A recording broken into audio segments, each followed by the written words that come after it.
ആം ആദ്മി പാർട്ടിയെ കുറിച്ച് നമുക്ക് എല്ലാവർക്കും അറിയാം.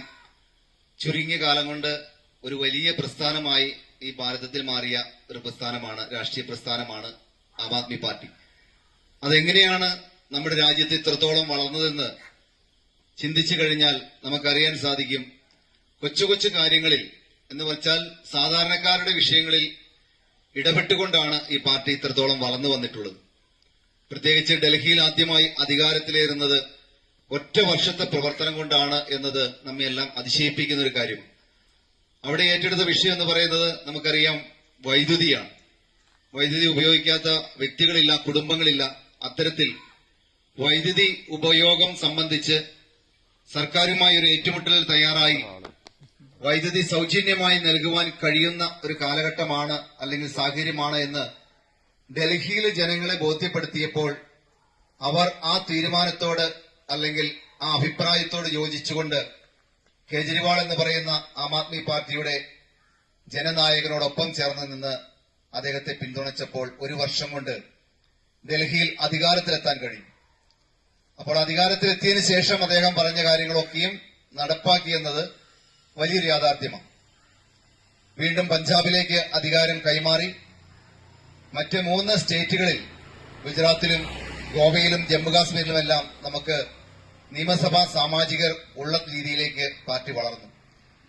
പാർട്ടിയുടെ പേര് സൂചിപ്പിക്കുന്നത് പോലെ തന്നെ ഇത് സാധാരണക്കാരുടെ പാർട്ടിയാണ്, സാധാരണക്കാരുടെ വിഷയങ്ങൾ ഏറ്റെടുക്കുന്ന പാർട്ടിയാണ്. എന്ന് വെച്ചാൽ സാധാരണക്കാരന്റെ ആരോഗ്യം, സാധാരണക്കാരന്റെ വിദ്യാഭ്യാസം, സാധാരണക്കാരന്റെ പാർപ്പിടം, സാധാരണക്കാരന്റെ കുടിവെള്ളം, സാധാരണക്കാരന്റെ വൈദ്യുതി, ഇവയിലെല്ലാം എന്തെല്ലാം തരത്തിലൊരു സർക്കാരിന് ചെയ്യാൻ കഴിയുമോ, അവന് ലഭിക്കേണ്ട ആനുകൂല്യങ്ങൾ എന്തൊക്കെയാണോ അതൊക്കെ നൽകുവാൻ തക്കവണ്ണം ഈ പാർട്ടി പ്രവർത്തിക്കുകയും പറയുകയും അത് ചെയ്തു കൊടുക്കുകയും ചെയ്തു. ഇന്ന് നമുക്കറിയാം, കേരളത്തിലും ഈ വിഷയം, KSEBിയുടെ വിഷയം നമ്മൾ ഏറ്റെടുത്തിരിക്കുകയും KSEB ഇന്ന് വൈദ്യുതി വർദ്ധിപ്പിക്കുവാനുള്ള ഒരു റെഗുലേറ്ററി കമ്മീഷനെ കൊണ്ടുവന്ന് ഒരു പ്രഹസന നാടകമൊക്കെ നടത്തി കടന്നുപോയതൊക്കെ നമുക്കറിയാം. അതിനുശേഷം വൈദ്യുതി വർദ്ധിപ്പിക്കണമെന്ന് ശുപാർശയും കൊടുത്തു KSEB. പക്ഷെ അതിനെതിരെ നമ്മൾ കൊടുത്ത കേസ്, ആം ആദ്മി പാർട്ടിയുടെ ആദരണീയനായ സംസ്ഥാന president advocate Vinod Mathew Wilson കൊടുത്ത കേസ്, അദ്ദേഹം കൊടുത്ത കേസ് എന്ന് പറയുന്നത്, ഇത് 4 ജില്ലകളിൽ മാത്രം നിങ്ങൾ അഭിപ്രായം കേട്ട.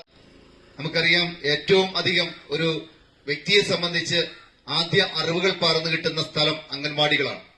ആ അംഗൻവാടിയിൽ നിന്നും കിട്ടുന്ന അറിവ് എന്ന് പറയുമ്പോൾ കേവലം അക്ഷരങ്ങൾ പഠിച്ചുള്ള അറിവ് മാത്രമല്ല, അവന്റെ വ്യക്തിത്വം വളരുവാൻ ഉപകരിക്കുന്ന, അവന്റെ ചിന്തകളെ രൂപപ്പെടുത്തുന്ന, അവന്റെ സ്വഭാവത്തെ രൂപപ്പെടുത്തുന്ന, അവന്റെ വാക്കുകളും പ്രവൃത്തികളും ചലനങ്ങളും നോട്ടവും ഭാവവും എല്ലാം രൂപപ്പെടുന്നതിന് ഒരു പ്രധാന പങ്ക് വഹിക്കുന്ന ഇടമാണ് അംഗൻവാടി. ആ അംഗൻവാടിയുടെ പരിസരം ശുദ്ധമായി കിടന്നാൽ അവനിൽ ഒരു പരിസര ബോധം ആ കുട്ടിയിൽ ജനിക്കാനിടയാകും.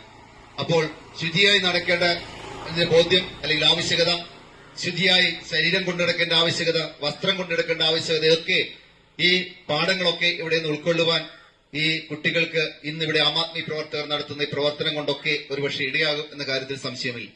ഇത്തരം കാര്യങ്ങൾ ഇടപെട്ടുകൊണ്ടാണ് ആം ആദ്മി പാർട്ടി മുന്നോട്ട് പോകുക. പലപ്പോഴും പല പ്രമുഖ രാഷ്ട്രീയ പ്രസ്ഥാനങ്ങളുമൊക്കെ ഇന്ന് നമുക്ക് വളർച്ചയുണ്ടാകും, ആളുകൾ നമ്മോടൊപ്പം നിൽക്കും, നമ്മുടെ ഇടയിലേക്ക് ആളുകൾ കടന്നു വരും എന്ന കാര്യത്തിൽ സംശയമില്ല. അതുകൊണ്ട് ഇന്നിവിടെ തുടങ്ങുന്ന ഉദ്യമം നാളെ ഇവിടെയുള്ള പബ്ലിക് മേഖലയിൽ, പൊതുമേഖലകളിൽ, ജനങ്ങൾക്ക് ഉപകാരപ്പെടുന്ന മേഖലകളിലേക്ക്, അത് കുടിവെള്ളമാകട്ടെ, കറണ്ട് ആവട്ടെ, ഭവനമില്ലാത്ത അവസ്ഥയാകട്ടെ, അംഗൻവാടി ഇല്ലാത്ത അവസ്ഥയാകട്ടെ, ക്ലബ്ബുകളുടെ മേഖലയാകട്ടെ, ഏത് മേഖലയായാലും, അല്ലെങ്കിൽ സ്ത്രീ സുരക്ഷിതത്വത്തിന്റെ പ്രശ്നങ്ങളോ യാത്രാ സൗകര്യങ്ങളുടെ പ്രശ്നങ്ങളോ ഒക്കെ ആവട്ടെ, അവിടേക്കൊക്കെ കടന്നു ചെല്ലുവാൻ വാരപ്പെട്ടിയിലുള്ള ഇവിടുത്തെ പ്രവർത്തകർക്ക് കഴിയട്ടെ എന്ന് ഈ അവസരത്തിൽ ആശംസിച്ചുകൊണ്ട് ഇന്നിവിടെ നടക്കുന്ന ഈ പ്രവർത്തനങ്ങൾ ആം ആദ്മി പാർട്ടിയുടെ എല്ലാ പിന്തുണയോടും അറിയിച്ചുകൊണ്ട് ഈ പരിപാടി ഔപചാരികമായി ഉദ്ഘാടനം ചെയ്തതായി അറിയിച്ചുകൊണ്ട് എന്റെ വാക്കുകൾ ചുരുക്കുന്നു. ജയ് ആം ആദ്മി, ജയ് കേജ്രിവാൾ.